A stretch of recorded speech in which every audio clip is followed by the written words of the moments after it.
Hello दोस्तों, स्वागत है आज की वीडियो में। आज की वीडियो में हम देखेंगे यूजीसी नेट 2021 के में आने वाले क्वेश्चन पेपर जो कि सोशियोलॉजी सब्जेक्ट का है।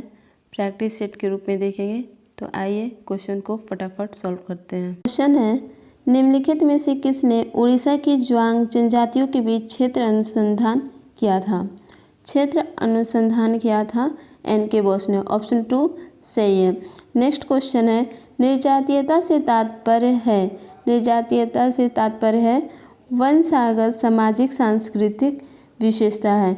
नेक्स्ट क्वेश्चन है, निर्धनता की संस्कृत अवधारणा किसके द्वारा लागू किया गया है? निर्धनता की संस्कृत अवधारणा किसके द्वारा लागू किया गया है? तो ये लागू किया है ऑस्कर लेविस के द्वारा।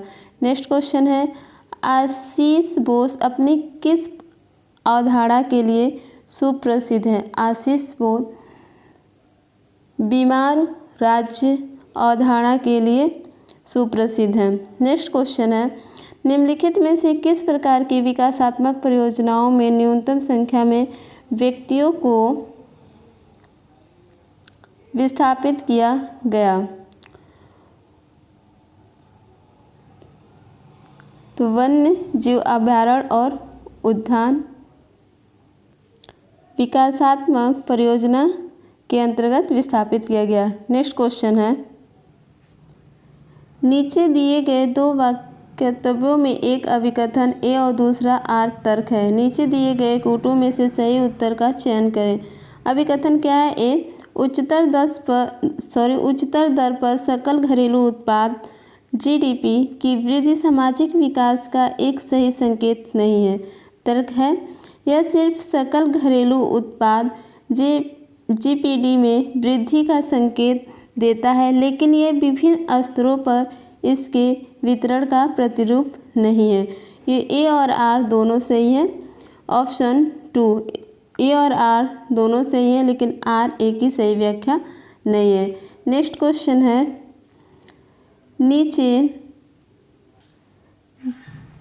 नीचे दो कथन दिए गए हैं जिनमें से एक अभिकथन और दूसरा तर्क है। अभिकथन ए, झुंगी निवासियों की संख्या एक अभिकरण से दूसरे अभिकरण के दौरान भिन्न होती है। तर्क है, क्योंकि ये सभी झुंगियों की अलग अलग परिभाषाओं को अनुसरण करते हैं। तो ए और आर दोनों सही है और आर ए की सही व्याख्या भी करता है। तो ऑप्शन ए सही है।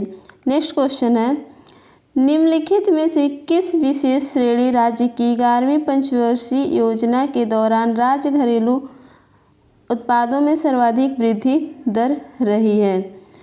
सर्वाधिक वृद्धि दर रही है राज्य सिक्किम में। नेक्स्ट क्वेश्चन है, महिलाओं का घरेलू हिंसा से संरक्षण अधिनियम निम्नलिखित में से किस वर्ष पारित किया गया था? तो घरेलू हिंसा अधिनियम पारित किया गया था 2005 में। ऑप्शन 4 राइट है। नेक्स्ट क्वेश्चन है, निम्नलिखित में से विसामान्यता का अनुसरण सिद्धांत किसके द्वारा प्रतिपादित किया गया? विसामान्यता का अनुसरण सिद्धांत प्रतिपादित किया है जीटार्ड। ऑप्शन 2 राइट आंसर है। नेक्स्ट क्वेश्चन है, नामपत्रण सिद्धांत में प्रमुख संकल्पना है। नामपत्रण सिद्धांत में प्रमुख संकल्पना है वह है कलंक। ऑप्शन 2 राइट है। नेक्स्ट क्वेश्चन है, स्वजन पक्षपात और सत्ता का दुरुपयोग सभी निम्नलिखित में से किसकी उदाहरण है?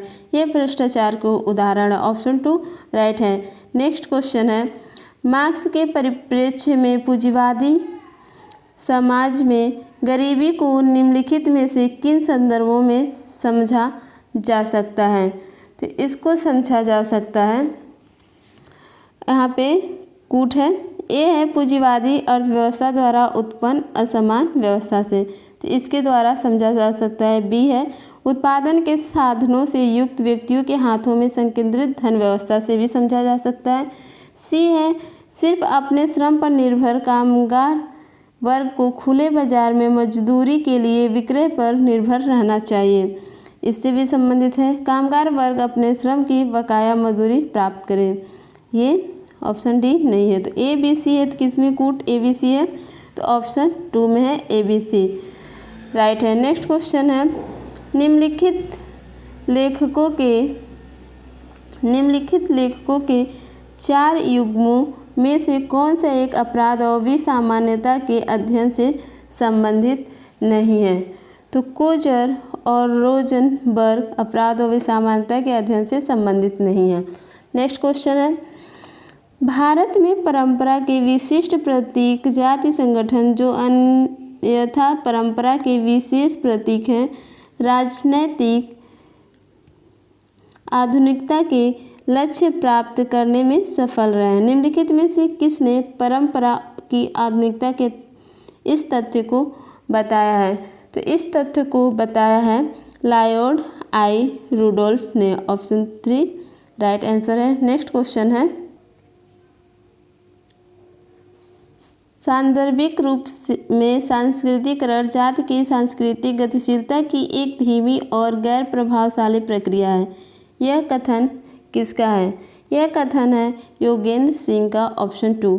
नेक्स्ट क्वेश्चन है, निम्नलिखित में से किसने ग्रामीण और शहरी भारत में परिवर्तनों को मूल्यांकित करने के लिए भारत में परंपराओं का 6 स्तरीय वर्गीकरण किया है?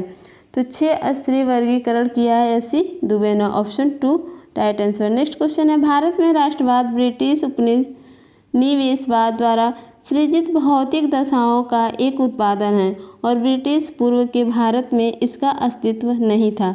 यह निम्नांकित में से किसका कथन है? ये कथन है AR. Desai. Option 2। Next question है, निम्नलिखित में से किसने भारतीय परिवार को 12 श्रेणियों में वर्गीकृत किया है? 12 श्रेणियों में वर्गीकृत किया है पी.एम. कोलैंड ने। नेक्स्ट क्वेश्चन है, निम्नलिखित में से किसने प्रतिपादित किया है कि वैश्विक बाजारीकरण वैश्वीकरण का मुख्य संचालक है? ओहेम ने प्रतिपादित किया है वैश्विक बाजारीकरण वैश्वीकरण का मुख्य संचालक है। नेक्स्ट क्वेश्चन है, वर्ष 1993 में लिखित मैकडोनलाइजेशन ऑफ सोसाइटी पुस्तक के रचनाकार निम्नलिखित में से कौन है? तो इसके रचनाकार हैं जी रिटजर। ऑप्शन 1। नेक्स्ट क्वेश्चन है, जिस प्रक्रिया में वैश्वीकरण विशेषीकरण तथा स्थानीयकरण के सभी रूपों के लिए अनुकूल स्थिति भी सृजित करता है उसे निम्नलिखित के नाम से जानते हैं? उसे जानते हैं भूमंडलीकरण यानी कि वैश्वीकरण के नाम से। ऑप्शन 3 राइट आंसर है। नेक्स्ट क्वेश्चन है, निम्नलिखित में से किसने यह कहा है कि वैश्वीकरण में आधुनिकता और उत्तर आधुनिकता दोनों सम्मिलित है? इसको कहा है रॉबर्टसन ने। ऑप्शन 4 राइट आंसर है। नेक्स्ट क्वेश्चन है, कृषक समाज के लक्षण होते हैं। कृषक समाज के लक्षण होते हैं समजातीयता, पारिवारिक श्रम, अल्प राजनीतिक मूल्यांकन। जो नहीं है वो विशिष्ट श्रम विभाजन, ये नहीं है। तो ऑप्शन 1 सही है। नेक्स्ट क्वेश्चन है, स्वतंत्रता से पूर्व भारत में प्रचलित सामान्य पट्टेदारी व्यवस्था थी? तो सामान्य पट्टेदारी व्यवस्था थी जमींदारी व्यवस्था, रैयतवाड़ी व्यवस्था और महलवाड़ी व्यवस्था। साझेदारी व्यवस्था नहीं थी। तो ए बी सी है। तो A B C option 3 right है। ऐसे वीडियो के लिए चैनल को सब्सक्राइब करें, लाइक करें, ज़्यादा से ज़्यादा शेयर करें। Thank you for watching.